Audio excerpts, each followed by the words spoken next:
Hi friends, భయమే నీ శత్రువు. ఒక రాజుకి ఒకసారి 2 డేగలు కానుకగా వచ్చాయి. అవి ఎంతో అందంగా రాజసం ఉట్టిపడేలా ఉన్నాయి. అరుదైన ఆ పక్షులకు శిక్షణ ఇవ్వాలని రాజు వాటిని డేగలు పెంచేవాడికి ఇచ్చాడు. కొన్ని నెలలు గడిచాయి. డేగలను పెంచేవాడు రాజు వద్దకు వచ్చి, ఒక డేగ ఎంతో హుందాగా ఎగురుతుంది, ఆకాశం అంచులను తాకి వస్తుంది.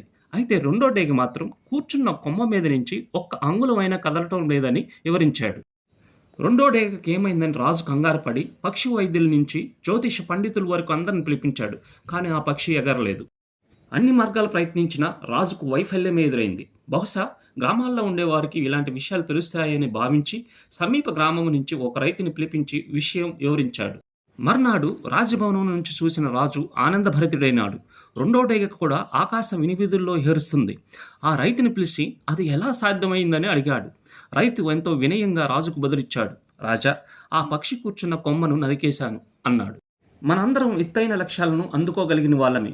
చాలాసార్లు మనకు బాగా పరిచితమైన విషయాలకే అతుక్కుపోయి అవే విషయాలను పట్టుకొని పాకులాడతాం. నిజానికి అవకాశాలకు అంతులేదు. మనం పట్టుకు వేలాడుతున్న భయం అనే కొమ్మను నరికేద్దాం.